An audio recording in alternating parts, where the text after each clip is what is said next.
here it is, the most listened to radio show on the planet. Even the other stations are tuned in too. Hi, I'm Taylor Bybee from Coaster Studios, and you're listening to the Coaster Challenge podcast. Hey, this is Josh with Scream and Stream, and you are listening to the Coaster Challenge podcast. Hey, this is Jeff Tucker from Knott's Berry Farm, and you're listening to the Coaster Challenge podcast. I accept the Coaster Challenge. I accept the Coaster Challenge. I accept the Coaster Challenge. I accept the Coaster Challenge. I accept the Coaster Challenge. I accept the Coaster Challenge. I accept the Coaster Challenge. I accept the Coaster Challenge. I accept the Coaster Challenge. Do you accept the Coaster Challenge? What is the Coaster Challenge? A group of regular people that went from fearful to fearless, all from riding roller coasters. So please secure your hats and glasses. It's time to take the Coaster Challenge. Here are your hosts, David Cantu and Jenna Gazelle. Hey, how's it going, Jenna? Great, how's it going, Dave? It's going good, going good. Looks like we're approaching toward the end of October. Yay! Halloween's around the corner. God, it's been that fast, hasn't it? Yes. It's been one heck of a month. Been very busy, too. Gosh, I mean, I would say it's been crazy for me. I've been very overwhelmed this month with everything going on with the holidays starting and just with Halloween and with all the parks doing what they've been doing this past month. It's been insane. Right. So how did you enjoy your first visit to Not Scary Farm? I did better than what I expected. Actually, I'm very proud of you. You did 3 of the 8 mazes. Yes, I did 3 of the 8 mazes. And Mike was even proud of me. He didn't think I would do as many as I did. Were there any of the 3 that you liked? I like the depth one, the water sea creature one. Ah, yes. That one was easy for me to go through. I mean, it was really awesome. You know, they did a pretty incredible job considering the one part of that maze where the floor is shifting like you're actually in either on a boat or I almost felt like I was in a submarine or something. Where you're I think that was the whole effect, supposed to be the whole effect, though. Yeah. Of you being on like a ship, you know. That was pretty crazy. I would tell you, Not Scary Farm really did a good job this year. You know, I think it's Paranormal Maze is actually ending this year, so... Yeah, that's the one that got me. That one threw me over.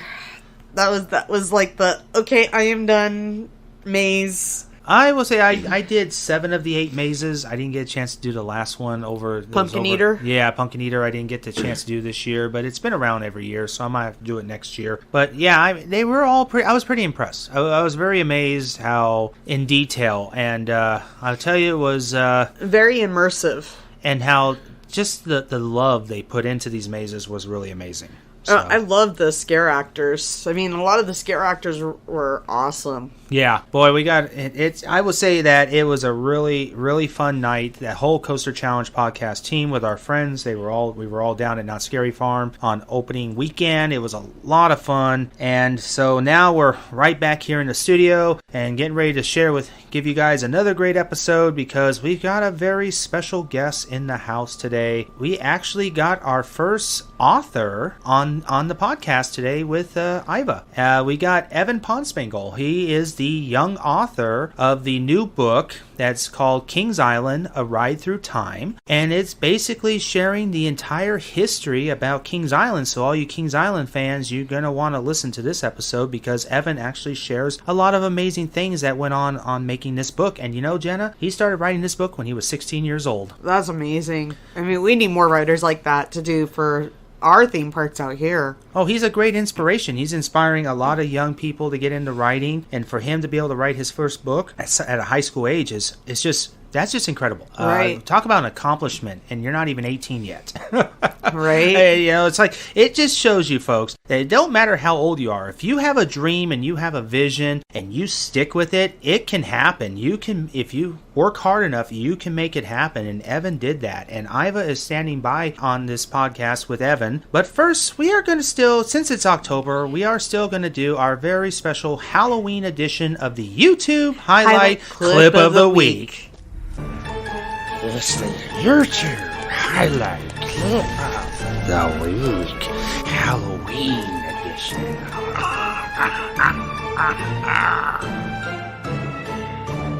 All right, in this special YouTube highlight clip of the week Halloween edition, Jenna is going to be sharing with all of you guys a very special YouTube video that's from our good friends from Fernie and Dee from Kidult TV. That's when they were down there when we were at Not Scary Farm, but they put out a really funny video. So tell us a little more about it, Jen. So, because you and Ivah and Andrew were with the Mice Chat group, we kind of were doing our own thing with Fernie, Dee, and Sarah. So we had gone through the 3 mazes down below, or the 4 mazes down below Ghost Rider, and then we were coming back kind of around, and we went through what is Ghost Town, I believe. And as we were going through it, one of these ghouls, one of the scare actors, he was a really big guy, started chasing Sarah in the electric scooter, and she was trying to get away, and all you hear is her say holy bleep bleep and her running away, and we're all teasing her and about she's sitting it. there screaming on the way down, going 5 miles an hour on this motor scooter. It's like one of those wheelchair type motor scooters. Oh yeah. And she's sitting there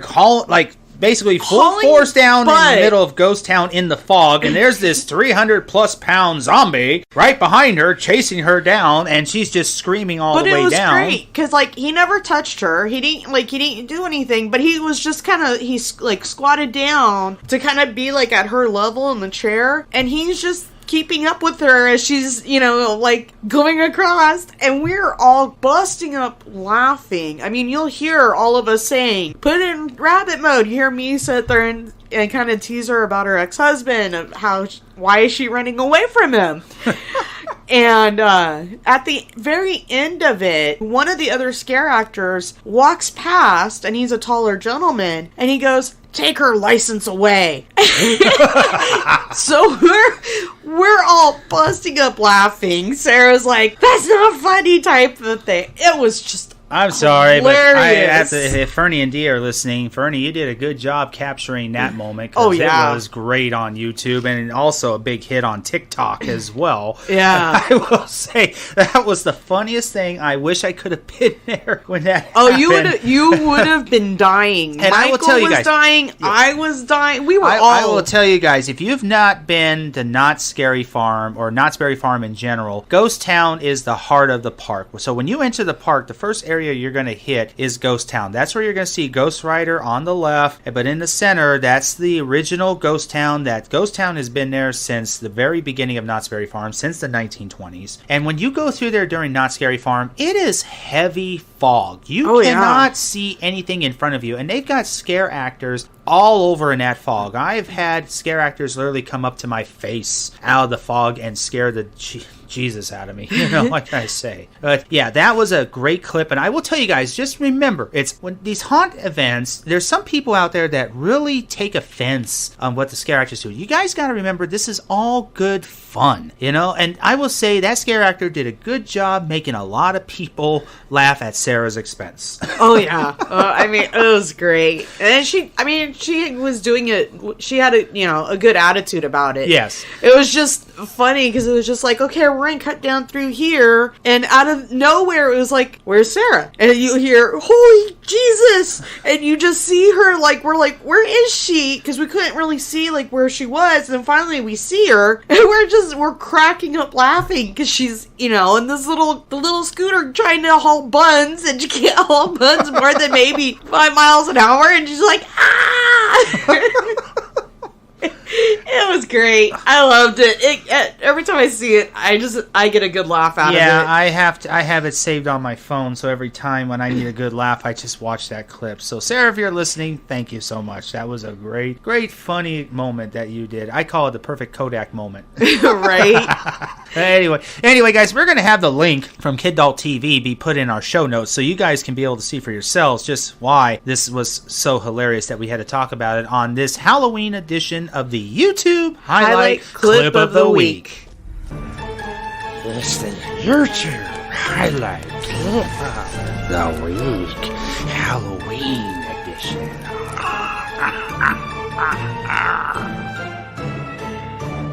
All right, so Ivah is standing by, and we had a good chance to talk to our guest today, and we have Evan Ponstingle, the author of King's Island, A Ride Through Time. Incredible story, guys. I hope you take the time to listen to this story. Incredible how he basically discusses how he started all the way from beginning to end of writing this book. So I hope you guys enjoy. So take it away, Ivah. Thank you, David and Jenna. Welcome to the Coaster Challenge podcast. I'm Ivah, the Midwest producer of the show. It's time to roll out the red carpet for our special guest. He is the author of King's Island, A Ride Through Time, which tells the story of Ohio's magical playground throughout the years. This young writer is an inspiration to all by overcoming challenges to make his dream a reality. Please join me in welcoming to the podcast, Evan Ponstingle. Thank you so much, Ivah, and thank you, David. Thanks so much for having me on. It's really an honor. Thank you so much for taking the time to join us today, Evan. Absolutely. Yes, it's a real honor to have you on our podcast. And this is actually our first season. And just what you have accomplished in your young life is just amazing. And I can't wait for you to share your story with our audience. Thank you. And this is a milestone episode because you are our first author to be on the podcast too. Awesome. That's great. That's so exciting. That's awesome. Now, I have a bunch of questions to ask you today, Evan. A lot of them are going to be specific to your book, and then the rest of them are going to be some little stuff for people to get to know you better. So are you ready to kick off the question? Yeah, absolutely. All right. So your first question is, what was your first coaster? First coaster, I think it was the Little Dipper, which is at Memphis Kiddie Park in Cleveland. So I'm from the Cleveland area originally, and then my dad took a job down here in Mason, Ohio, and so I moved down here in 2007. So my first coaster, it would have been the Little Dipper at Memphis Kiddie Park, because that's kind of the park that I went to as a little kid. And then I grew up going to King's Island. So my first, I guess, real coaster in quotation marks was Backlot Stunt Coaster at King's Island. So I think the order of coasters I did Little Dipper, and then at King's Island, what was then Fairly Odd Coaster, and then what was then Little Bill's Giggle Coaster, and then I think Backlot Stunt Coaster. That was so long ago.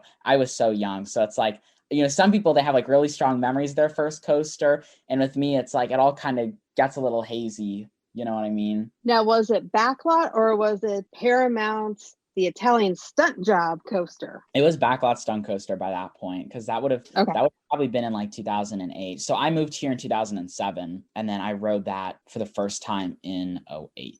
Now, how long? So you've been riding coasters for a while then, right? Yes, but I was a amusement park person before I was a roller coaster person. Like I didn't really, I had a fear of coasters, and like I didn't really fully get over that fear until 2016. So I'm a little bit late into the, the coaster enthusiast game. Some people, they're like born coaster nuts, and with me it took a little while. So what was it about coasters that scared you? It was just like the height, the drop, like that sensation. I was just really scared of it, and just the unknown. It's like I grew up going to King's Island, and so it's like for me, like I grew up riding like Adventure Express and like Backlot Stunt Coaster and the Racer sometimes. The Racer, that was a little scary to me. Even the Beast was scary to me. And so it's like when Banshee opened, like I had never been on a coaster that went upside down. Like that was my first upside down roller coaster was Banshee. And like I rode that and I thought that was fun, but I still wouldn't do heights. Like Diamondback, like I would stay away from Diamondback. And then I finally rode that in 2016 and I was like, oh my gosh, that's so fun. And just like that, I was into roller coasters. So what was the first coaster that scared you the most? I think the first coaster that like actually like terrified me was Banshee, because like that was one that like it was just so unknown, because like I said, I had never done an inversion on a coaster before, so I had no idea how that was going to feel. Like I got in, I rode it with my dad, and this is October of 2014, so I still get to say that I rode it in its inaugural season, but I had no idea what to expect. And I was like almost crying. Like I was so scared because I didn't know what to expect. And I remember the employee the ride up, checking our bars. He's like, it's going to be fun. He's like, this is such a fun ride. And we went up, and, you go down and you go into that dive loop. And I'm like, okay, this is really fun. And then the other one that really scared me was my first time on Diamondback, because I'd never been on a coaster over 200 feet tall. And again, I didn't know what to expect. It's so tall. And I just that is everybody has that coaster as a kid where it's like I guess the big one, you know what I mean? That coaster opened a couple of years after I moved down here, because I moved here in 2007 and that opened in 2009. And I just remember I had never been to Cedar Point before. I'd been to Cedar Point once as a baby, but that doesn't really count. You're not gonna remember that. And so I remember coming in April of 2009, and I just remember turning that corner. I had never seen a roller coaster that big, and I was just floored. And so that was the big thing in my mind. And I wrote it in 2016, and I was absolutely terrified. I was shaking. I was so scared going up the lift hill and looking around and being like, oh my gosh, I can literally see my house from here. But like I said, you go down that first drop, and it was just amazing. And it was an awesome ride. The airtime was awesome. And we hit the brakes, and I was like, oh my gosh, that's awesome. And like I said earlier, just like that, I was obsessed with roller coasters. Like I said, I didn't get into coasters until 2016, but I always loved coming to Kings Island. I love the atmosphere. So I was an amusement park person before I was really into the roller coaster aspect. Now, what's really interesting for our listeners who have not been to Kings Island is that with Banshee and with Diamondback, you don't really get a chance to see the layout of the ride and know what to expect when you're riding it, because with Banshee, you've got, that first drop and, as she's screeching and everything. But then you go back to where, the old Son of Beast was and where the bat is. So you can't really see it. And then the same thing with Diamondback. You really just see the first drop and then that little helix at the end with the splashdown. The rest of the ride you don't see because it's back in the woods, close to over to where Beast is in Mystic. Yeah, exactly. And I think that's one of the things that makes Kings Island so unique, because you go up to Cedar Point and it is such a flat park, and you can just see all the coasters. They're everywhere. And at Kings Island, it's very different. All of our coasters, they all pretty much go out into undeveloped territories. I love how all the coasters are all built into the terrain. That's the one thing I love about it. Yes. That's definitely probably our trademark as far as our coasters go, is that we are a very terrain-driven park when it comes to building our coasters. So creates for some really unique and really interesting layouts. So how were you feeling when you were approaching the station of, we'll do either Banshee or Diamondback? Terrified. I was terrified on both of those, because I was so scared. I had never experienced anything like either of those. I think before Diamondback, my next tallest coaster was Banshee, which is, it's 167 feet tall. Diamondback's 230 feet tall. So that's I'm terrible at doing math. 60-foot difference at least. And so I was so terrified, but it's kind of exciting, because you don't really know.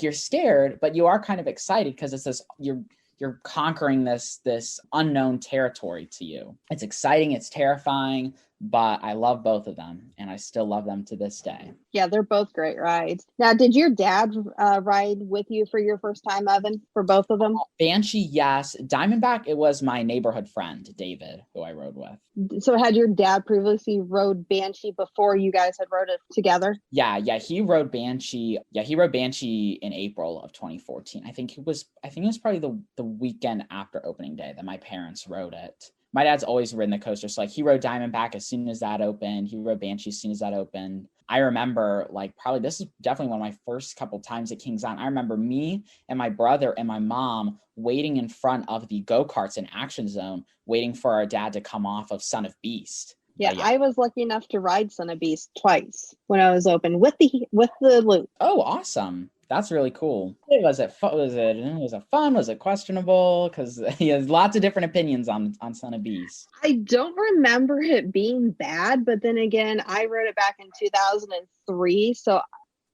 I know I only rode it that, 2 times, because I live an hour or 2.5 hours actually away from Kings Island. So I didn't get a chance to go down there that much, but I was lucky enough to at least say I rode Son of Beast. But I can remember, growing up that my dad used to ride the coasters as well if I wasn't tall enough to ride them. And I remember he rode Outer Limits Flight of Fear the first year that it opened, and we were staying outside of the queue line waiting for him to get off, and he was on there forever. And I found out later that he got stuck on Outer Limits.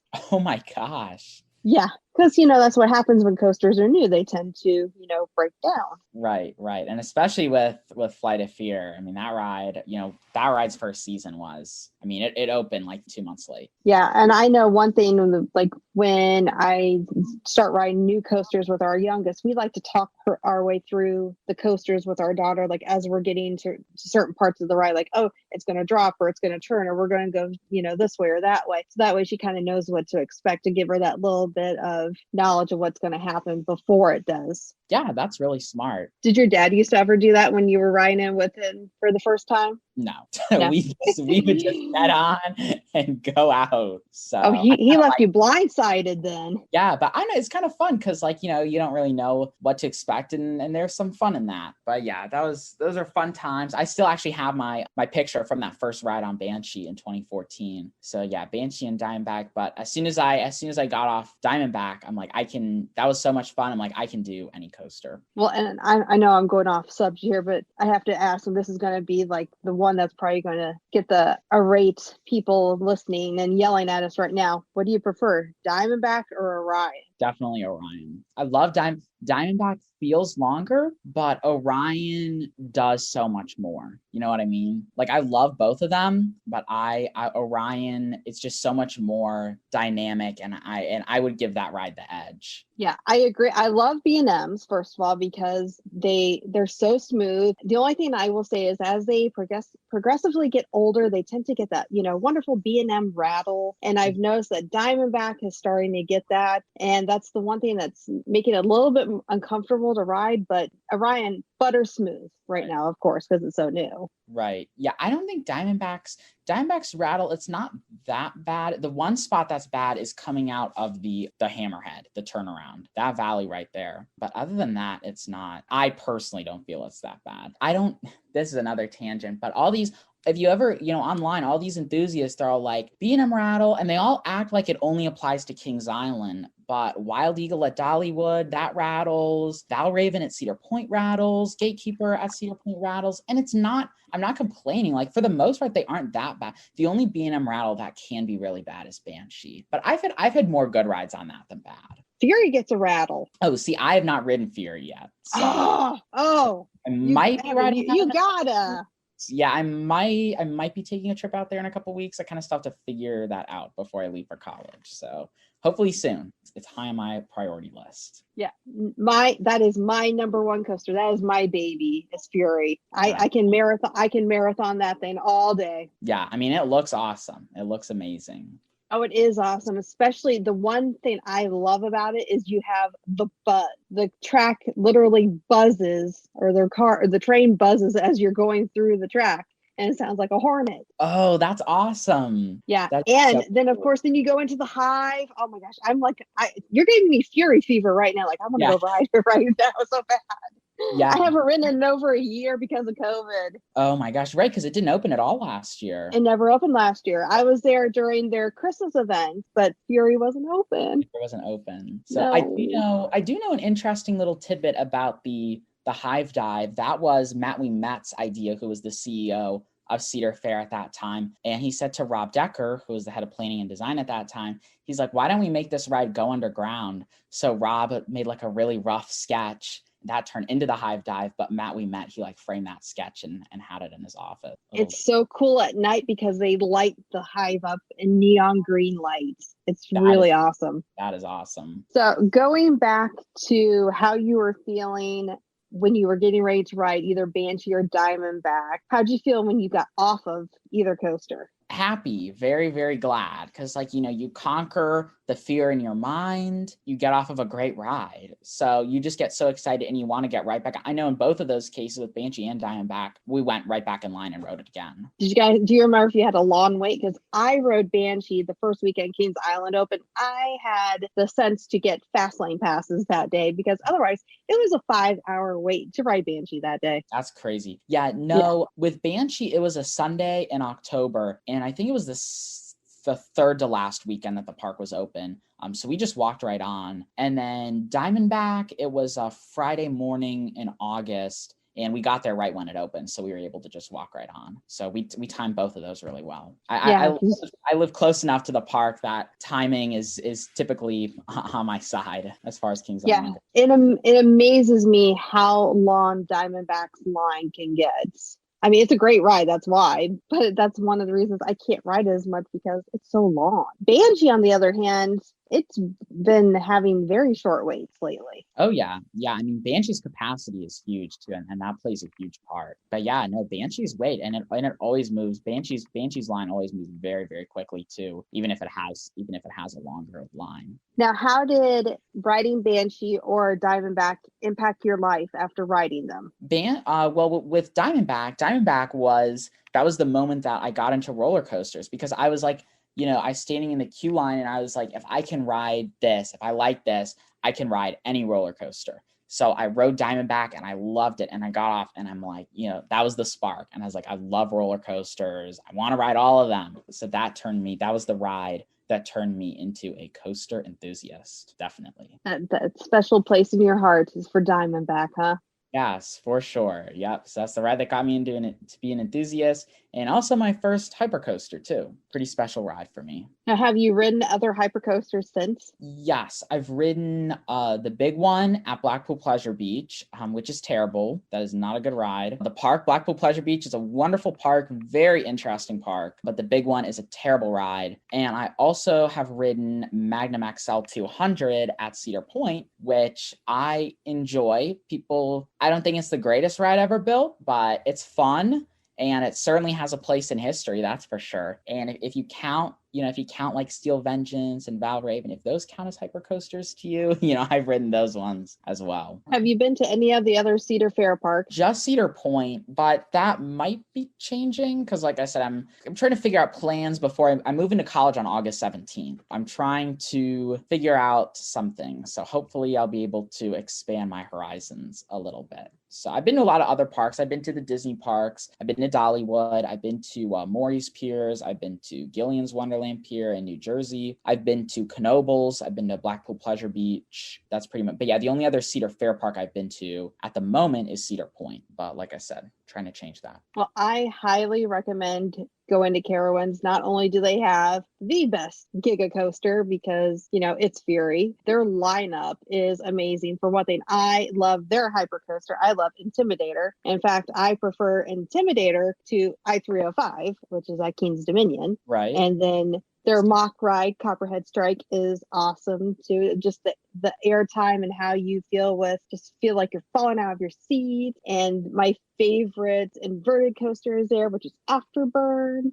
I mean, the park is just amazing for all enthusiasts because it just has a unique selection of rides. And their water park is really nice too. I love Carolina Harbor. Yeah, it looks like a really nice park. I'll tell you what, I mean, that's probably like the one park that I want to get to more than any others. Copperhead Strike, I mean, obviously Fury I'm really interested in, Intimidator I'm really interested in. Copperhead Strike I'm really interested in too because I rode the other mock. I've ridden another mock launched coaster, the one at Blackpool Pleasure Beach is called Icon. And I rode that the year that was new. I rode it and it was really fun. I got off and that would fit really well at Kings Island. Right after that, 2 months later, they announced Copperhead Strike. That layout looks even better than Icon. So I really want to come out and ride Copperhead Strike. You've never been to Silver Dollar City then and rode Time Travel, right? No, I have not been to Silver Dollar City yet. I highly recommend taking a trip out west and riding that too. That's another good mock coaster too. But, I was thinking, I've told several people that where Vortex was, that would be a very ideal location for a mock coaster. Oh, I agree. I think that would fit very, very well in that spot. I think that's probably like my number one choice as far as, what I personally, would like to see Vortex replaced by. I think that is a ride, and again, just going off of Icon, but further, a strengthening that layout. I think that you could do a lot of really, really cool things with that ride in that spot with the terrain. Yeah, and that's the other thing too. I don't know if you've ever looked at the layout of Time Traveler. It's very similar with the Ozark Mountains, being incorporated with a lot of Silver Dollar City's rides. It would apply to Kings Island too, because the terrain is kind of mountainy, not as much as mountains, but Right. and the fact that they work with that for Time Traveler, that would indicate that Mock could easily do that for Kings Island. Yeah, definitely. I think that there's a lot of interesting possibilities for that plot of land for sure. It'll be interesting to see how that develops. But that being said, I would not hold your breath, because it's not going to happen very, very soon. The park does not have anything on the drawing boards right now for that. Oh no, they just got Orion. That's why. Yeah. So, and there are other areas of the park that the park wants to do stuff in before they come back, because that section just got antique cars in 2019. So the park wants to hit Planet Snoopy and Soak City next, before coming back to Coney Mall. Now, I wonder if they're eventually going to do something with their entrance, because if you think about it, a lot of the Cedar Fair parks have redone their original entrances and added a new one, and then their older one was like a secondary entrance. I would think that it's about time Kings Island gets a new entrance. Yeah, I think that there is... They can definitely do something with that building. What Cedar Fair's done to their entrances, Cedar Point is my point of reference, and all 4 of their entrances have been redone in the past 10 years, and those all look great. My thing with redoing Kings Island's entrance is some people want, the ones at Cedar Point, the entrances are very open. Kings Island, our gate was specifically designed so that you come underneath, they take your ticket, they scan your pass, and it's designed to be very low ceiling so that you don't really know what you're coming into. And you come out from underneath and International Street opens up, and it's like, wow. As long as they keep, I'm all for renovating the front gate. Like I said, I think it definitely needs an update, but they really do need to keep that design aspect of it, because that's really one of the cornerstones that Gary walks.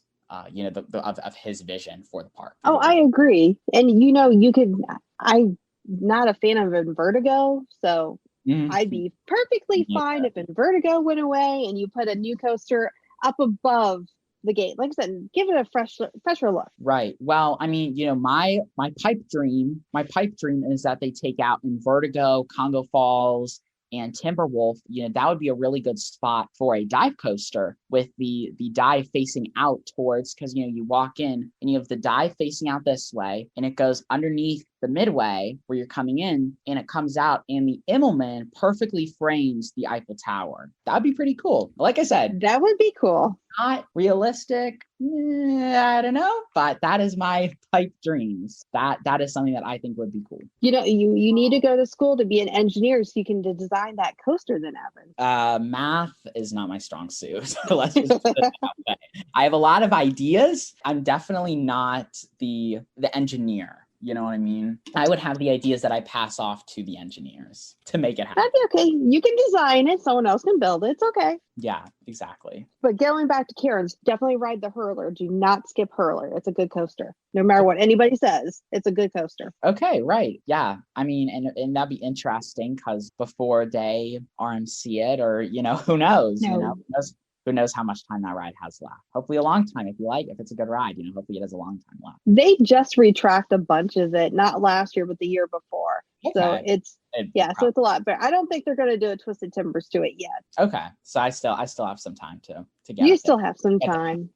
Yeah, David, I know, likes Fury and Carowinds, because he got a chance to ride Fury with our friend Andrew, who's actually the other producer, as his 325th coaster. So that was cool that David got a chance to experience that with Andrew. That is awesome. Fury's my number one Giga coaster, although my first Giga coaster was Millennium Force over at Cedar Point. So that coaster will always have a special place in my heart. Orion, I don't know if you realize, but I was the first rider on Orion when it opened last year. I was there at the event, and I just love that coaster. I've ridden all except Leviathan over at Canada's Wonderland. I need to get up to Canada so I can say I've ridden all Giga coasters in North America. Orion is definitely very unique, very special. It's a very smooth ride. I like how it gets hidden toward the back of the forest of the park. It almost like the beasts, like when you ride the beasts at night, you're deep in the that's one heck of a night ride I enjoy when I go to Kings Islands. Yeah, Carowinds is a very beautiful park, but I will tell you that the one Cedar Fair park you really need to go, and it's celebrating its 100th anniversary right now, is Knott's Berry Farm in Buena Park, in my home park. It is, I will say, out of all, I've been almost every Cedar Fair park except Valley Fair, Dorney, and Michigan's Venture. Knott's Berry Farm doesn't really feel like a Cedar Fair park when you walk through the gates. It still keeps the tradition that the park has had for over 100 years. Its ghost town is some of the original buildings back into the 1920s. Just the feel of that park is amazing. Just you could feel like the old school experience that you see. Yeah, that is definitely an experience you need to experience when you ever come out to the West Coast, Evan. You need to go to Knott's Berry Farm. Yes, I would love to get out to Knott's Berry Farm, because it just seems like such an interesting park. You know, it's right up my alley. All the history, the charm, the theming, and hey, it looks like it has a great coaster collection too. So cherry on top. It has. It's been one of my first coaster collection. It was my first B&M invert experience. It was my first extreme accelerator launch coaster experience. My first motorbike experience with the Pony Express. My first GCI Woody. You know, I was like, they have a really good, and they have a few historical, like Montezuma's Revenge. It was just been made a historical landmark by the American coaster enthusiasts, and it's an old ride, but it's still fun to ride. Yeah, that park, that's the one thing I guess I'm so intrigued, is that you're right. I love history of a park. Knott's is just full of it when you walk all the way around the park. I will say that it was the accelerator at Knott's that turned me into an enthusiast. California Screamin' at Disney's California Adventure helped me break my fears and got me to love roller coasters, but it was accelerator at Knott's that turned me into an enthusiast.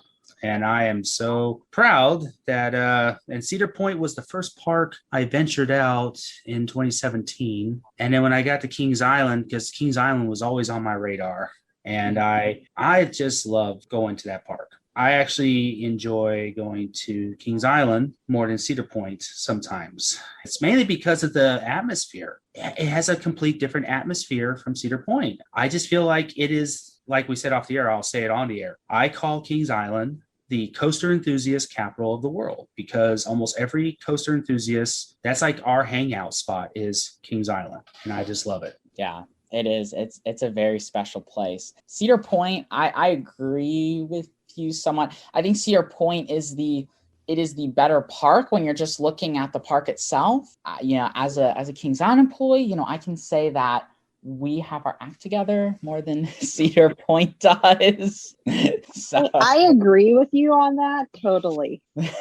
I will say that I'm similar to David. There's only so many Cedar Fair parks I have not been to. I have not been to Valley Fair. I've not been to Michigan's Adventure.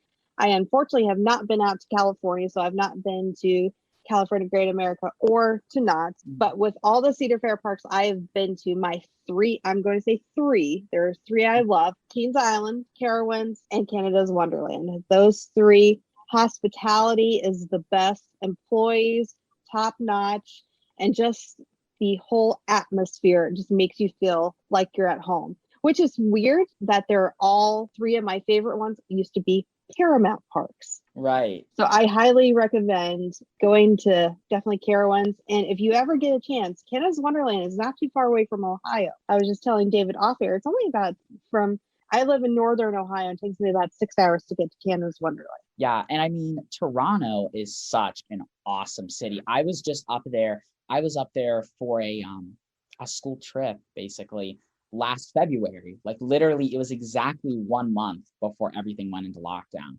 And I just loved Toronto. It is such a cool city. So I really hope, now that the border has reopened, really, really hoping to get back up there to Toronto so that I can get to Canada's Wonderland, because obviously I'm there in February. It is very, very cold. Let's just put it that way. So yeah, I really want to get back to Toronto so that I can be back in Toronto, and Canada's Wonderland is a nice bonus. I don't think they've opened the border yet. I think it's not until August. I was about to say, I think they're opening the border. Yeah. Canada's Wonderland. We're actually getting a chance to interview Grace Peacock from Canada's Wonderland coming up soon. And I'm very much looking forward to talking to her. She's one of my favorite PR people, besides Don Helbiga and Chad Showalter. I love those two too, by the way. Canada's Wonderland. I love Behemoth. Their hypercoaster is actually my number one hypercoaster of all. I love it more than I did their Giga Coaster, Leviathan. And see, that's so interesting. I've heard that from a couple people. You look around online and that seems to be a very common opinion. It's like, Behemoth is so much better than Leviathan. So yeah, I'm very interested. And they are celebrating their 40th anniversary this year. Yes. Yep. They have their anniversary year this year too. And the other thing is they have a lot of unique different rides up there that a lot of the Cedar Fair parks don't. They have the Time Warp, which is a little flyer thing, but it's not like your normal flyer like Firehawk or Nighthawk. It was a little bit different. And I also love the Guardians of the Mountain ride. And I'm not going to, it's a really cool ride. I don't know if you've heard about what goes on with it, and I'm not spoiling it for anybody else, but the park is fabulous. Yeah, that's definitely a park that Cedar Fair definitely takes care of. Yes. Sure. Is what it seems like. And Yukon Striker is so much better than Valraven. Sorry, to your point. Everybody says that. I was sorry. I believe it. I definitely want to go out there and ride that. Yeah, I was fortunate. I got to ride Yukon Striker for Media Day and awesome. Got a good chance to go up there and ride it for the first time before it opened to the public. That's awesome. Yeah, that's cool. Yeah, what a great opportunity that you had. Yeah, the best thing about where you do the dive is you look straight into water. It's not like Valraven where you're like, oh, there's track or there's a midway. It's you go looking down into water. That's awesome. That's so cool. Yeah, definitely go up there. So I'm sure you have a lot of crazy moments or situations that you've had either on a coaster or at a theme park. Would you like to share with us what is your craziest moment you've had on a coaster? There have been some crazy things that have happened at Kings Island while I've been working there, but they always happen whenever I'm not there. I think the craziest thing that ever happened was last year. I was at marching band practice and all of a sudden my phone just started going off. Something strange was going on because I noticed all these helicopters in the sky and they were all flying towards Kings Island. And I'm like, something strange is going on. And my phone started lighting up with the group chat of the employees where I work at Emporium. And they're all like, there's an active shooter. We are sheltering in place. We're scared for our lives. I'm like, oh my gosh. I'm like, this is crazy. Well, what had happened was some guy, he was like a carjacker. He'd stolen a car. Maybe you heard about this on the news. He stole a car and crashed it he crashed on the highway in front of the entrance sign, the Kings Island sign. He fled the car on foot and jumped over the fence and was hiding. He had a gun on him. He jumped over the fence into the train area. And he was hiding in the water park. So they had to put the park on lockdown to find him. That was definitely the craziest thing that has happened in the park while I've been working there. But I was not working that day. I was at marching band camp. And then earlier this year, there were a whole bunch of fights. That was a night that I had off. Yeah, because that was right before my high school graduation. So yeah, I wasn't working that night. And then 2 years ago, where I work, Emporium, it actually flooded. And I came in, I'm like, how was yesterday? Oh, Emporium flooded. Because it was raining. It had been raining a ton. I said, oh, you mean puddles? They were like, no, it was ankle deep. I was like, that is very crazy. So other than that, I haven't really had working. I Emporium, it doesn't really it's not crazy. You know what I mean? Because merchandise, you got funny questions and stuff, but you don't really get many crazy things. I will tell you, my brother works in food service. He works at the Miami River Brew House, and he has actually insane things happen to him. He had a couple the other day, I think it was last week. They brought in a dog in a baby carriage, and this was not a service animal because they told him how they smuggled it into the park. They fed the dog tater tots and let the dog run around the restaurant. That is crazy. But like I said, I was not there to witness it, but I believe my brother. Now, you said that you've had some crazy questions at the Emporium. So what's your craziest question a guest has asked you? Craziest question a guest has asked me was actually a couple weeks ago. And this woman came in. She said, how do you pronounce the name of your newest ride? And I get that question every day. And I said, it's Orion. I said, it's just like the constellation. Oh, that's a constellation? I said, yup, it's been in the sky for millions of years. It's, Greek mythology, thousands of years old, Orion. And she said, are you sure that that's a constellation and not a dipper? And I was like, I'm sure. like, I thought the dippers, I thought they were constellations. So yeah, that was definitely the strangest question I've gotten. So I thought yes, for those that don't know constellations, we have Big and Little Dipper are constellations, people. Yes, but I just thought it was strange that she had never even heard of Orion. Like she didn't know, she didn't know. I get people that don't know how it's pronounced all the time, but she didn't even know that was a constellation. So I thought that was pretty funny. And what's unique about the constellation and the ride is I love how we've as enthusiasts, we kind of have nicknamed that little helix on, it's not really a little helix, but the helix on the coaster as Orion's belt, because that's one thing that's significant to the constellation. Right. Yeah, I think that's a really cool aspect too. But it's funny. I mean, that ride, the naming process for that ride took a long time. Like the name Orion was not finalized until May 1st of 2019. And that is very, very, very late for a new coaster. Do you know what other names they had thrown out for the coaster? Yes. Initially, when they first started talking about it, they actually started thinking about birds, because it's like with Diamondback and Snake and with Orion, it's like, looking at that layout, what they were thinking was it was like a bird swooping down, like hunting its prey, like swooping, diving down and swooping over the valley, hunting its prey. So they were thinking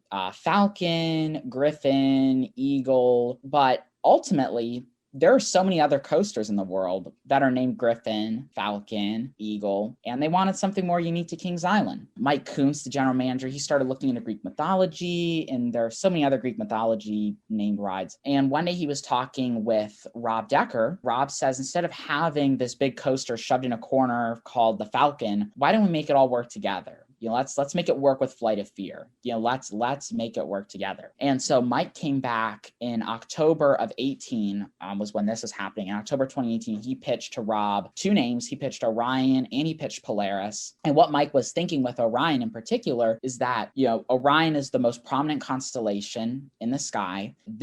It was going to be our most prominent coaster. And there's still this semblance of this, this bird hunting its prey. In mythology, Orion is the great hunter. So Mike came up with both of those names and he pitched that to Rob. And then Rob pitched both of those to like corporate, like Richard Zimmerman, our CEO, Tim Fisher, our COO. The trademark process took a very, very long time for those 2 names to work their way through the trademarking system. So it wasn't until May 1st of 2019 that it was like, okay, we're going to go with Orion. I think they made the wiser choice going with Orion than Polaris, because I'm just thinking Polaris Fashion Mall. I don't know why.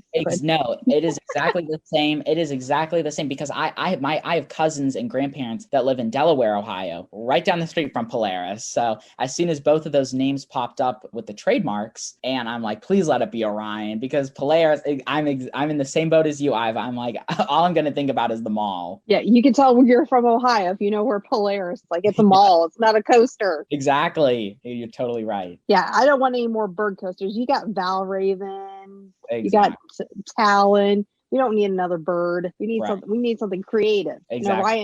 Orion is definitely creative. Exactly. I mean, again, like the thing with the birds is like, there's so many other rides with that name, but there are no other roller coasters named Orion. Get to be unique on that. Yeah. I also feel like that area where Orion's at with Flight of Fear, the whole theming comes together, and I love what they've done to upgrade the theming, especially with the meteor that crashed into the ground by Flight of Fear. I thought that was pretty good touch what they did there. And so yeah, I think having that area be dedicated, I call like the sci-fi area, which is really, really cool. Yeah, they did a great job. Daniels Woodland did an awesome job producing that theming, designing it. And then actually COVID, there was a chance for Cedar Fair's planning and design team to come in, take the theming to another level, because there were a lot of holes, that had been left. And it's like, we're not just theming a coaster, we're building a new land. And so there were a lot of holes that Daniels Woodland had left. And so planning and design, they were able to do a lot more with that area. And I think really take it up to the next level. It's wonderful. It really comes together, and the cohesiveness, I think, really comes out very, very well now. Because before it was like Flight of Fear, Firehawk, it's like, why are these back here? And it's like, here is why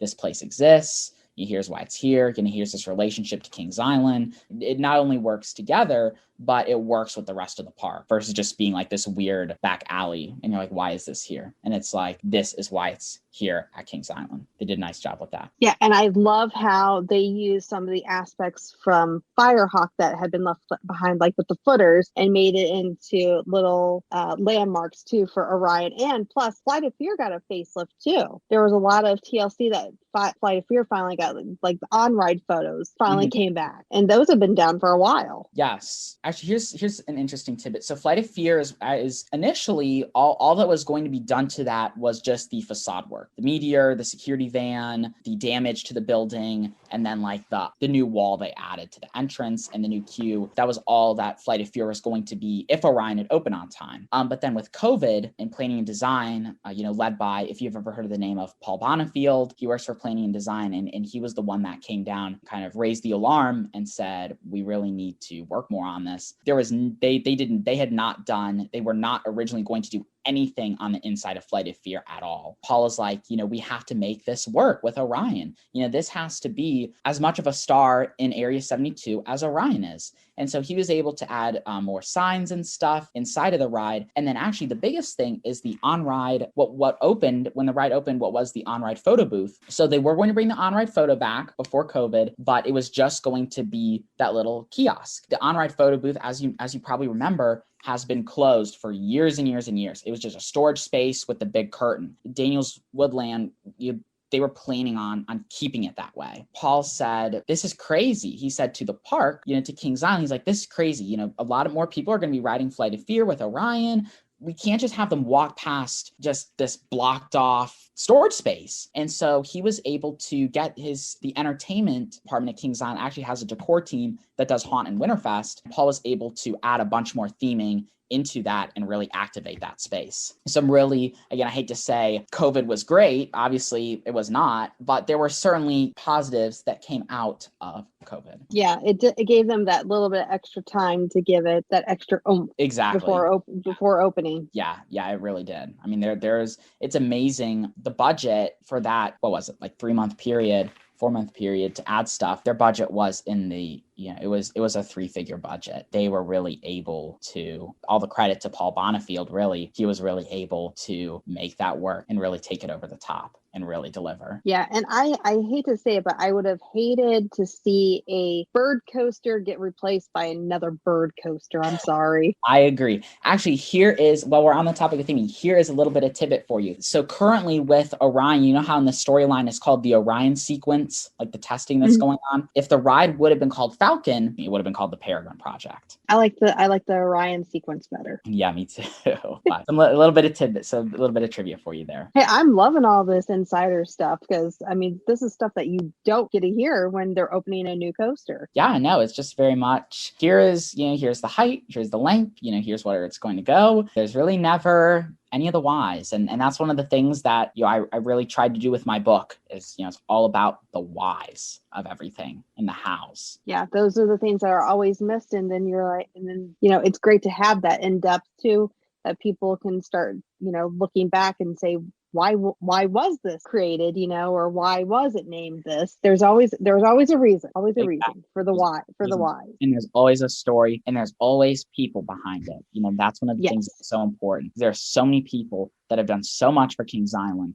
They've never been recognized for it. That's one of the things by interviewing, 41 people, 41 executives from throughout the history of the park is, I thought, let's give these people the credit that they deserve. Yeah, it's always the little people that make the big difference, definitely. Just like you. Well, thank you. I mean, I haven't done that much with the park. Obviously, the book, but as far as my job, I made Emporium look nice. I make it look nice every day. So there you go. That's my little impact. I'm sure you have made somebody's day working there at least multiple times. Oh yeah. It's, oh my gosh, I love it. This year, having like little kids come in and they're like, I've never met an author before. I've had people that tell me that this made their day, and that just means so much to me. You know what I mean? Like that just really, I don't know, it just makes my day. It's just so amazing to hear that, that writing this book has helped inspire. I've had people that I've had kids that come in and they're like, you're an inspiration to me. Like I'm writing a book and you are just so inspirational to me that you had this vision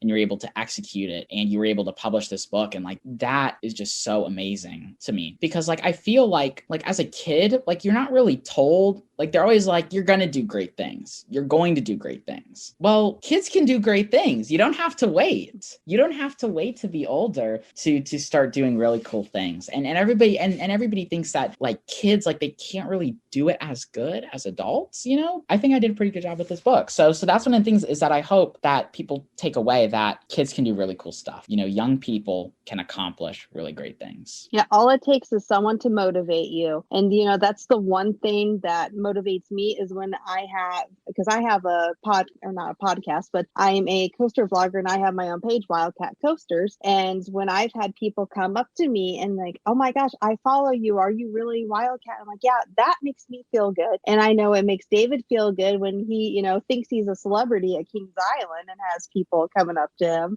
But it's the fact that we have touched people's lives through our interests and hobbies like Coaster Challenge or Wildcat or your book. Yeah, that's just so meaningful. It's just, it's just such an amazing feeling. It really is. Yeah, we all have that connection of love of coasters, obviously. And that's what makes us a family. And that's what I always tell everybody, is when you meet other enthusiasts, where it's like a big family reunion. Yeah, that's for sure. That is for sure. So speaking of family reunions, you know, we're all gonna have that issue of what coaster is your favorite and everything. That's always the big debate, because, you know, you got your Steel Vengeance, you got your Fury and all that.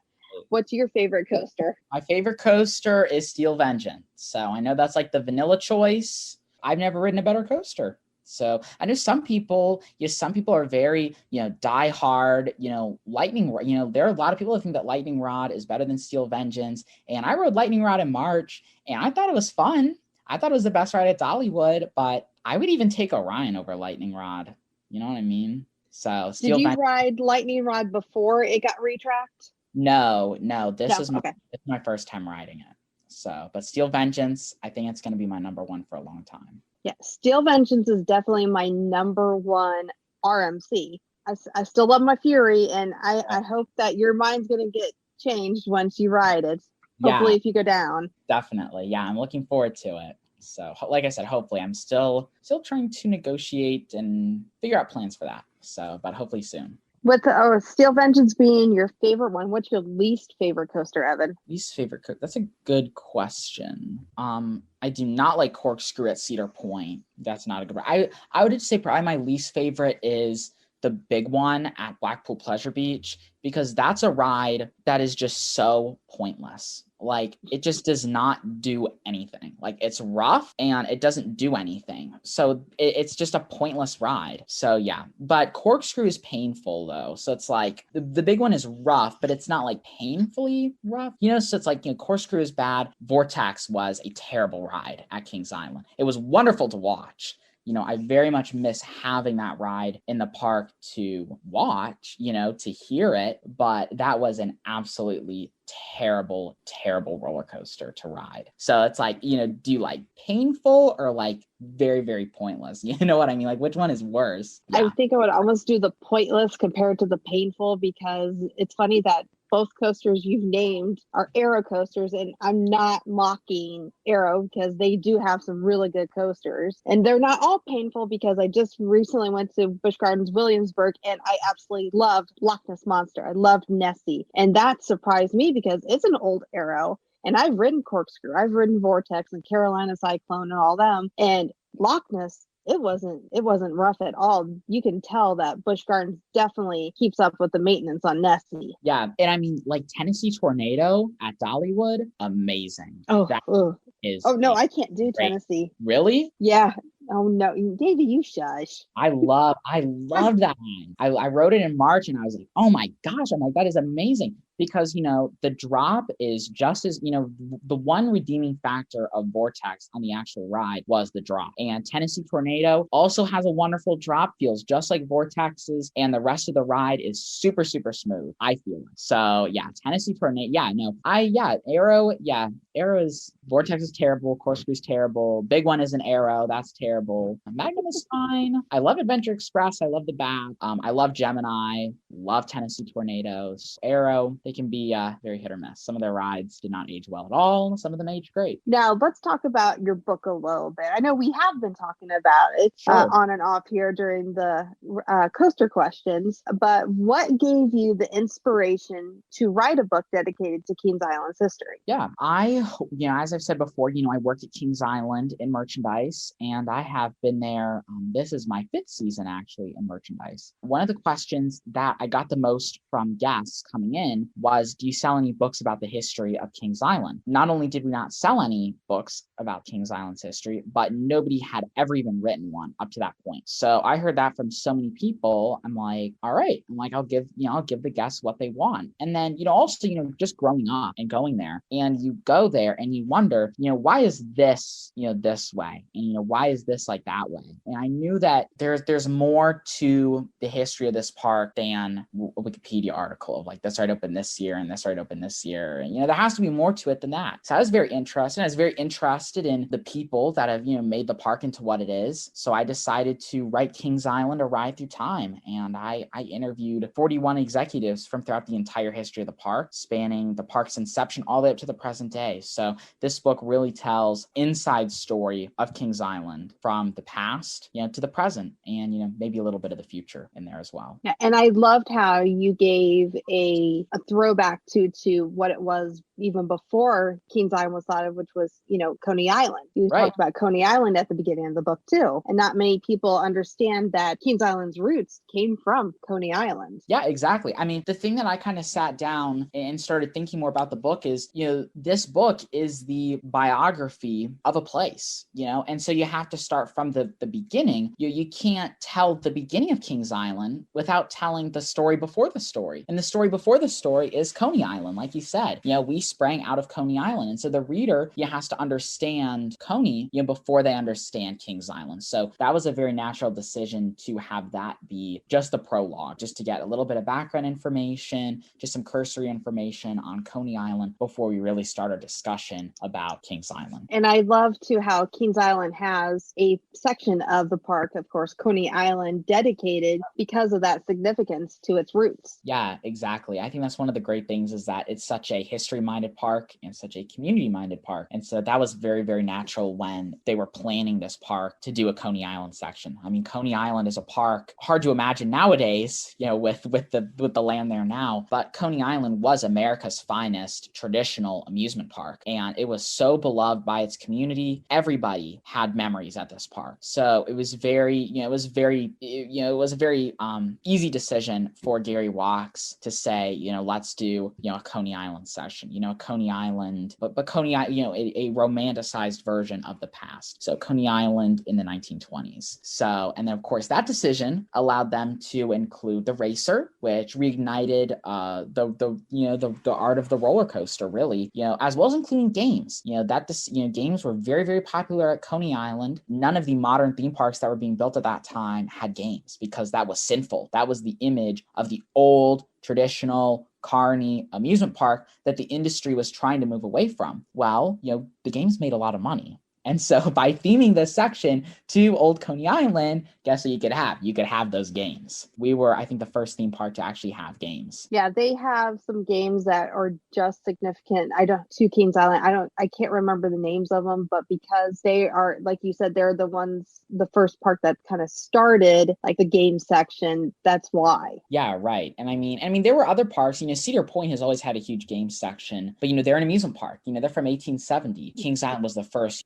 modern theme park. The Six Flags parks, because at the time, really, the theme park industry was Disneyland, Walt Disney World, the Magic Kingdom, and then Six Flags Over Texas, Six Flags Over Georgia, Six Flags Over Mid-America, and then Kings Island. And, the Disney parks didn't have games. The Six Flags parks didn't have games, but we did. And let's face it, with Cedar Point, it's more of the arcade aspect of the games, not really the midway games that Kings Island has. Right, exactly. And that midway aspect, so iconic to Coney Island, they're able to bring that essence, that spirit, and still continue up at Kings Island. It's very special. The continuation of a Cincinnati tradition. And also the other thing that was nice that they got to transport rides, some of the original original rides from Coney Island to Kings Island too, so that way families could still enjoy them. Yeah, and exactly. So it's like the memories that, grandparents made at Coney Island on these rides, they're able to share with their grandkids at Kings Island on those rides. So I think that's very special. Some, ride removals, have involved those rides, like the Tumblebug, that was a 1925 ride. That was removed in 1985. It was the cars that were relocated to Kings Island. The track was left at the Coney Island site. So the track, everybody says, and this is a subject all of its own. Ride opening dates, they kind of get a little fuzzy because, like I said, the Tumblebug, everybody says that's the oldest ride that Kings Island has ever had. But it's like, it wasn't the whole ride was from 1925. Just the cars were. The track was from 1972. So it's like, what do you really classify that as? So that's an interesting discussion all on its own. But it's like, that was a ride that had so many memories. And then that probably was not a great decision to remove that in 1985. Again, all these decisions are, right at that moment in time. But looking back on it, it's like, I wish they could have kept that, But then, of course, you have the carousel, from 1926. This year, celebrating its 95th anniversary. Park has been able to keep that. They've maintained it wonderfully. Other than the organ, hopefully they'll be able. I have not heard that organ play since 2018. Hopefully they'll be able to restore that soon. Cedar Point did a wonderful restoration of their carousel organ last year. So hopefully we see that trickle down to Kings Island. But other than that, the actual carousel itself, wonderfully preserved, wonderfully maintained. And again, that's probably been host to, 4 or 5 generations of Cincinnatians and people visiting those parks. So that's the kind of thing that is, just very, very special. Now, what kind of research did you do when you started writing the book, and how long did you spend researching before you began the book? Yes, that's a good question. Researching, the big thing was the interviews. So I was able to connect with, 41 individuals who have been instrumental and have shaped the park, through the years, through their visions and through what they have done. Let's see here. So I started in January of 2019 was when I started this. Then I started actually writing the book in May of 2019. So I started writing it Memorial Day weekend of 2019, because originally when I first started, and I had never really written a book like this before. I've done like books and quotation marks, like passion projects, nothing like this. And so I'm like, I was so used to, I had done a newspaper class in 8th grade. And, with newspaper writing, you don't really write the story until after you have all your interviews done. And so initially I'm thinking like, I'll wait to write it until after all the interviews are done. It's like, if I wait until I have all the interviews done, this is going to take forever. You know what I mean? So I started writing it in May of 19. And then as I did more interviews, I was able to format those interviews into what I already wrote and adapt what I already wrote and adapt that so that the interviews, they come very, very naturally into the book. So into the structure of the text. Now, how long did the actual project take to complete? This is an interesting question, because I kind of stopped and then started and then stopped and then started and then stopped again. Initially, I wanted this book. I don't think I've said this anywhere else, but initially I was when I first had this idea of the book, I was like, I want this out in 2022, the 50th anniversary, but I'll get started on it now. So I started in 2019, and then things started moving a lot faster than I thought. I'm like, and then permits started being filed. Obvious that Kings Island was getting a Giga Coaster next year. So I'm like, I could have this book done in a year probably. So I started doing the researching in January of 19, and then signed a contract with a publisher in October of 19 for a May 2020 release. And the deadline was March 1st, 2020. So that first period was January 8th of 2019 to March 1st, 2020. And then COVID happened. Publisher is like, if you want, you can have a little bit more time to work on it. And I was not happy with how the book had turned out. And I seized the opportunity. And so then I started working on it again. Let's see here. April the 7th of 2020, I think, was when I restarted it. That was April 7th to May 1st of 2020. So a little bit under a month. And then May 1st of 2020 was when I sent my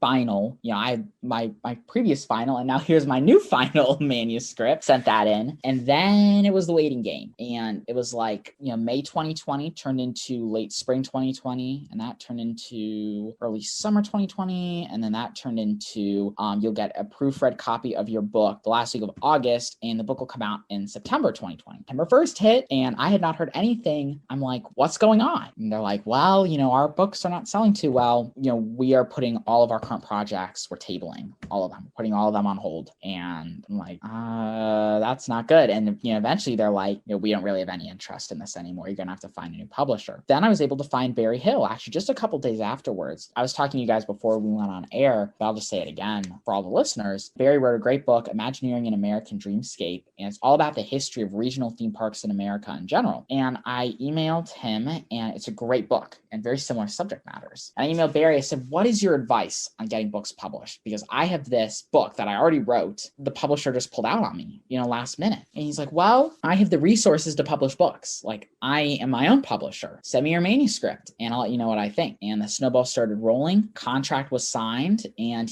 Barry gave me, he knew what this book needed to be, and he really understood where I was coming from. And he gave me 3 extra months to work on the book. So then this next period was September 2020 until January 1st of 2021. So then the next 4 months, because the book came out April 15th, 21. So the next 4 months were finalizing everything. We went back and forth a bunch of times trying to nail down, what the book was going to be, with the format. What was the format going to look like? The book is all written, but editing, proofreading, we had 4 advanced readers, and they had ideas of things to add, and we had time to add those, and we had time to correct some things and just really come out with a great book. So altogether, starting in January of 19, ultimately ending April 15th of 21, a little bit over 2 years, but every second was worth it. The book that came out is amazing. I'm so proud of it. I'm so thankful for Barry Hill for taking the book up. It's just so much better than I ever could have envisioned it being in January of 2019. It's better than I ever could have envisioned it. Had the book come out as originally scheduled in May of 2020, it wouldn't have been embarrassing. It just would not, I don't think, had the resonance that this book has. I'm very, very proud of how it turned out. Sometimes you just have to wait a while, but the outcome is the best. Exactly. I mean, everything always works out. Things that happen, things will always happen that you don't want to happen, but they're what needs to happen. I did not want this first publisher pulling out last minute after I'd already signed a contract with them, and after I'd already had a whole book written. That's what needed to happen, because I needed those 3 extra months to deliver not just a quality book on a level that is just so far above, what I ever dreamed of. So, everything always happens, for a very, very good reason. And everything always has a positive outcome.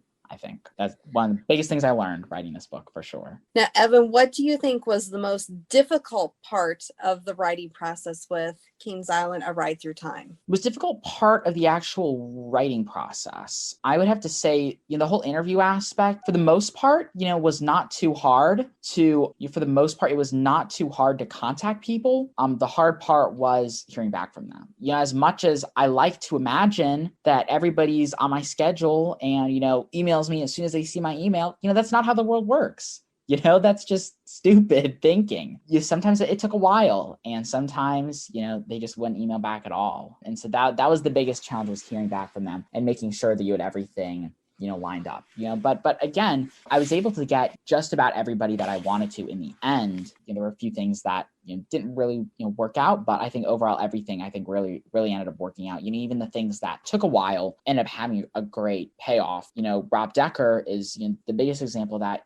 I was originally scheduled to interview him in March of 2019. Ultimately, things happened, and I wasn't able to interview him until December of 2020. But because I had all that time, and because I interviewed so many people in between, the interview questions that I wrote in March of 2019, by interviewing him so much later in the process, I was able to really refine those questions and add those questions, add onto those questions. And I think, I was really able to get a much, much better interview with him than what it would have been in March of 19. Out of all 41 people that you interviewed, what was the one that you enjoyed the most? Oh, that's a good question. I don't like to play favorites. I have a great relationship with these people. I think certainly, some of the most memorable ones, definitely my first one comes to mind. The first person I ever interviewed was Walt Davis, and he was the director of maintenance and construction at the park from 1978 to 1982. And then he was director of park operations from 1982 to 1984.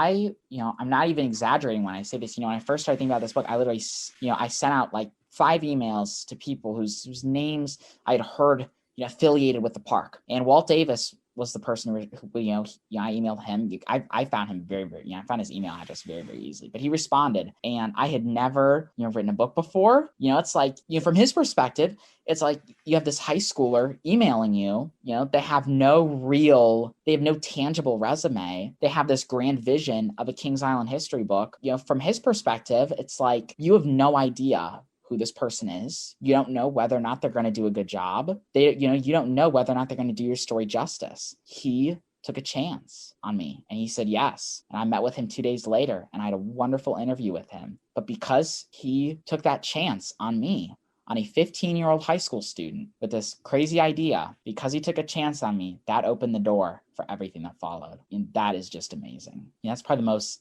meaningful, because like I said, that just opened the door for everything that followed. And then Gary Walks, I have a great, I have a great relationship with Gary, who founded Kings Island. I was just out. I still, I interviewed him. He was one of the first people I interviewed in January, late January of 2019. And we still, go out for coffee every couple months. So we still keep in contact, which is wonderful. So he's great. And Rob Decker, that was an interview, like I said earlier, that was very impactful because of how long, that took, and there was a lot of things that happened, but, making that work was so special. Everybody, this is another thing that I tried to do with my book is there are a lot of people who are associated with other parks that had a huge impact on Kings Island. Rob Decker is one of those people that everybody associates with Cedar Point. He's had probably a bigger impact on Kings Island than any other one person other than, Gary Walks, who founded the park. So that was very important that I interviewed him as well. So those are some of, again, I don't want to play favorites. I'm not going to say that these are my favorites, but, these are the ones that are, are probably the most impactful in my mind. But really, everybody that I interview, everybody brought something new to the table. Everybody has a different perspective. One of the things that I tried to do is I tried to interview so many people from all different areas of the park. So instead of just having just the general managers or just people in maintenance and construction, I wanted to have a broad spectrum of everybody. So I have general managers, I have maintenance people, I have finance people, I have marketing people, I have corporate people, I have planning and design people. So it's a really wonderful mix of people and in different perspectives on the park. It's just so amazing. And it's just so wonderful to meet all these people and interview them, or talk with them over the phone. And it's just so awesome to hear their story. One of the people that's so amazing is, unfortunately, Richard Fussner was the park's first loss preventions director. And unfortunately, he just passed away in February and nobody knows his name. But every time you go to an amusement park, whether it's Kings Island, whether it's Cedar Point, there is always a fun and safety guide in front of every ride. Okay. Richard Fussner invented that at Kings Island. Nobody has ever recognized, nobody, ever recognized him for that, before my book. So unfortunately, he passed away in February, but luckily I was able to interview him and I was able to still share his story with the world. Now that's the one that as you're going into the ride, it has all the do not ride if you're feeling like this or whatnot, right? Yes, exactly. So that actually came about because a man was injured. Kings Island used to have a ride called the Bavarian Beetle. It was a roller coaster where the Fest House is. And there was a 91-year-old man injured his back and sued Kings Island. And his lawyer said, well, the ride operator should have known that this is a 91-year-old man. They should have known to keep him off the ride. They should have known that he was going to injure his back. And so it was Richard Fussner's idea to make that board that puts the responsibility on the rider. And that was invented in 1978. And in 1987, that was adopted for international usage by the International Association of Amusement Parks and Attractions. So that became the industry standard, and that was invented right here at Kings Island by one man, Richard Fussner. And actually, Mr. Fussner, he, amusement parks at the time, safety director, that wasn't really a thing. Amusement parks have always been very safety minded, but there was not a dedicated role. And Mr. Fussner wrote so many rules and policies, and he is a pioneer in amusement park safety. If you've ever had a safe day at an amusement park, he is the one to thank because he set the standard that every park followed. That's good to know. Now, what was your favorite moment or section in the book? Again, it's asking there's so many great parts of the book, and there are so many parts where I was writing it and I'm like, oh my gosh, this is so exciting. kind of like pat myself on the back a little bit. It's like, I'm doing such a great job. And then of course, when I got the physical copy of the book for the first time, read it cover to cover, and I'm reading through it, and I'm like, again, I don't want to sound like vain, but like, I give myself a little pat on the back. I'm like, this section really reads very, very well. A couple sections in particular that I'm very, very fond of. The whole beginning section about founding Kings Island, that's an awesome story. And a lot of people know the basics. It's just that, the basics. People know, it started because of a flood and it came out of Coney Island. And somebody named Gary Watts was involved. And nobody really knows anything other than that. So really getting in deep and, all of the negotiations, with Taft Broadcasting and laying out the park, all of that information is so fascinating to people. And it's just such a great story. I love the section about the beast. That's another great section. That ride, as because you've read past that section, I think. That ride was designed and built entirely in-house. And hearing that story is amazing. Like, that does not happen. That's an awesome story about the talent, that we have here at the park. The story behind Winterfest, I love that one. That's another great one. Not a lot of people, everybody loves coming to Winterfest, but nobody knows that Winterfest was the first time a Christmas event had been put on by a seasonal park. Of course, the Disney parks always do Christmas events. No seasonal park did. No seasonal park did a Christmas event. And that was Walt Davis. That was literally his idea. Winterfest was his invention. Everybody at the park was convinced that it was going to fail. It succeeded spectacularly. And again, that's one of those stories that nobody knows about, but it's just such an interesting and frankly entertaining read. Walt Davis, he is a great storyteller. So I think everybody reading that will really come to enjoy that. One of my personal favorites for sure is the Orion section. And I'm not gonna give away too much. I already talked about how they named it. I'm not gonna give away too much on how that ride came to be at Kings Island, but that is a very, very interesting story. I think people are really, really going to enjoy it. I've already heard a lot of people tell me that they like that section. It's always fun to, break a story. With this book, it's like pretty much every story in the book is a new story because nothing like this has ever been done. Nobody's interviewed any of these people before. The Orion story, that is basically breaking news because the ride, it's a new ride. So yeah, the story behind Orion is really, really interesting. I think it's fascinating. There's so many levels, and that's one of those sections where I really got to talk with everybody that was associated with that ride. So you get all sorts of perspectives on, locating it, designing it, the theming, Area 72, opening it, all of that. I just think it's just a very wide range of interesting perspectives. Those are a couple highlights for me personally. But like I said, it's hard to pick a favorite because, I just think I'm just so proud of how it turned out. It's just on another level of what, I ever dreamed was possible. Well, Evan, thank you so much for coming on and sharing with us your incredible story and your journey of how you created your book. The one final question I have for you is that here at the Coaster Challenge podcast, we were a relatively young podcast, but we have made huge traction in the roller coaster and theme park community. We've had a lot of amazing guests, and you're, like Ivah said earlier, you're the first guest to be an author on our podcast, which is a great honor. Now, the mission of our podcast when we started this is that we're on a mission here. This is not a Me Too product like many other coaster podcasts. Our mission in this podcast is to help people who are afraid to get on a roller coaster, that have deep fears, deep anxieties, that suffer depression, that have all kinds of demons in their life that prevent them from living a better life. We are on this mission to help people break their fears. If there's one thing I will tell you, riding roller coasters for me has really changed my life to the point where I'm at right now. And I think we can all agree that the pandemic last year really showed how much fear is out in our country today and around the world. We are on a mission to help change that because I feel that everybody should be able to live a fear-free life. What advice could you give to anybody out there, people your age or even older, people out there that are looking to dream, looking to live their passions, but fear is kind of stopping them from being able to move forward with their passions? What advice could you give to those out there who would love to be where you and Ivah and myself are at right now? Believe in yourself. Believe in the quality of your work. You are doing amazing things, and you have to believe that you are doing amazing things.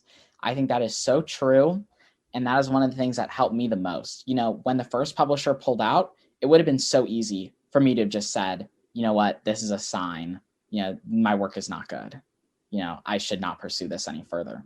But I didn't. I knew that I had a great idea. I knew that I could make this book work. And so because of that, here we are with the book actually coming out. So believe in yourself and the obstacles that happen, there will be obstacles. They are what needs to happen for you to reach your full potential with whatever you're doing in life. Just do that. Believe in yourself and just know that, everything that happens, it'll have, there'll be a positive outcome that'll come out of that. Don't stop believing. So, but yeah. Well said. Yes. Very well and said.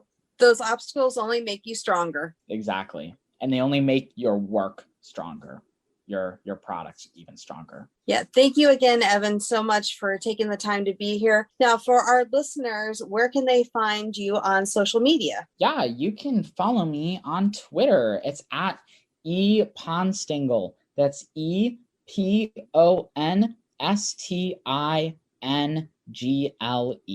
Sorry about that. Sorry for how long that is, but you can follow me on Twitter and you will be able to see everything and anything that is happening with me and with the book. So be sure to follow me on that for all the latest updates. And if they cannot get to the park to purchase your book, where can they purchase your book online? Yes, you can purchase my book just about anywhere books are sold online. So Amazon, you can get it from my publisher's website. It's rivershorecreative.com/Kings Island. And you can get it from them. And you can also get it from Barnes & Noble's online store. And there's also plenty of places in person that you can get the book. So if you're in the Cincinnati area, you can stop by Joseph Beth Bookstore. They carry it. You can stop by Barnes & Noble. They carry the book both on their online stores and in the in-person stores. And also, I just found out Jungle Gyms is also carrying the book now. That is cool because Jungle Gyms has the monorail from Kings Island. Yes, exactly. And actually, Kings Island, they were originally going to keep that monorail. After the animals were gone, they were going to turn it into the movie rail. But I should probably shut up. People should read the book for themselves. I don't want to spoil too much. I've probably already spoiled a fair amount, but I've gotten past that monorail part, so you didn't spoil that part for me at all. Okay, good. Yeah, that's an interesting little tidbit there. But yeah, glad to hear it. Glad to hear that didn't spoil a lot for you. So no, again, I love your book, Evan. I have not, unfortunately, got a chance to finish it, but what I've read, I love, and I am a huge reader for one thing, and I love reading about definitely one of my home parks history. So thank you again for being an inspiration to people who want to pursue a career in writing. And, like you said, just don't give up and, live out your dreams. So thank you again so much for being our guest today, Evan. It has been a pleasure, and I will definitely try to find you the next time I am down at Kings Island, because I want to meet you in person besides on Zoom right now. Yes, for sure. Well, I'll tell you what, I have to move into college on August 17th. So you can swing by anytime before then, and I will probably be there. But thanks so much for having me on the podcast, Ivah and David. I really appreciate it. It's really been fun. It's really been my pleasure. Oh, it's a great honor, Evan. And thank you so much. And yes, and we wish you great success. Yes. Thanks so much. Thank you, Evan. Thank you, Ivah. That was an incredible interview, Jenna.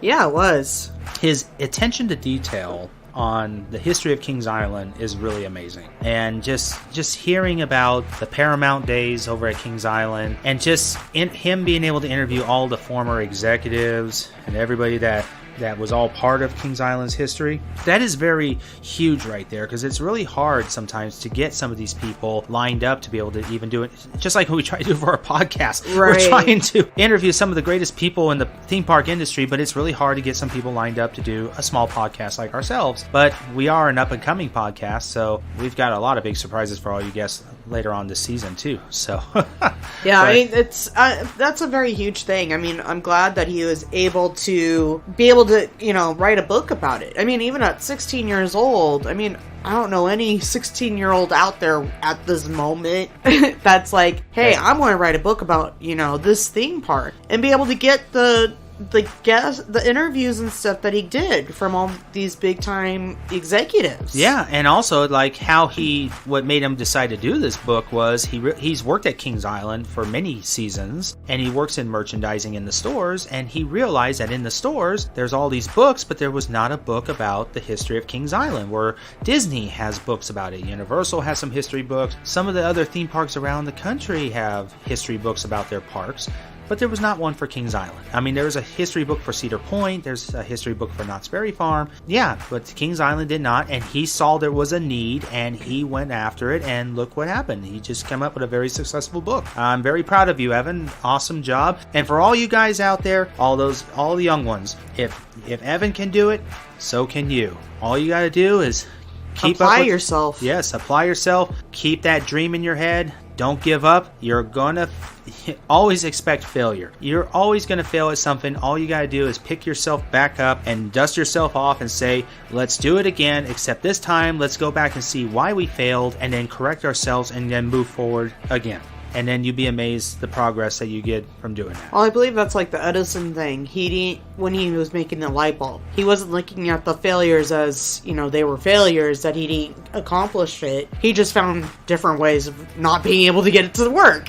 Yeah, exactly. So, I mean, even if you can't get it to work the first time, keep trying. And that's what it comes down to, is try again. And eventually you get it. Yeah, my thing, that's how my motive is. I never believe in throwing in the towel. I believe in keep at it, keep trying. And it's like you can fail 99 times out of 100, but there's still that one time that it will succeed. And so you just got to keep at it and don't give up. That's all I can tell. And Evan even admitted in the interview that he was going to give up, but then he just kept finding the motivation to keep going, and it pays off. It really pays off. And congratulations to Evan for that. Yes, definitely. Very proud of you, kid. So anyway, guys, we had a terrific episode today. We've got another exciting one happening next week. But first, Justin, how can our listeners be able to find us on social media? If you enjoyed today's episode, be sure to like and subscribe wherever you get your podcast. And if you want to see more from us, we upload every Friday. And check us out on Facebook, Instagram, Twitter, YouTube, all at Coaster Challenge. Links in the description. Thank you, Justin. Yes, guys, and don't forget that make sure to subscribe to all our social media pages. Send us some ideas. You can also send us stuff at info@coasterchallengepodcast.com. And make sure, if you have any suggestions, we'd love to hear from you. And, until next week, guys. But also I want to let you all know that it looks like the month of November, guys, the entire Coaster Challenge podcast team is taking a holiday break to celebrate Thanksgiving. We're not going to have any new episodes coming out throughout the month of November, but we will be back in December with probably some special Christmas episodes. So we're not going to be gone for long. We're just going to take a 4-week break. But until then, guys, this is David Cantu, Jenna Gazelle, and we'll see you all, guys, in December on the Coaster Challenge podcast.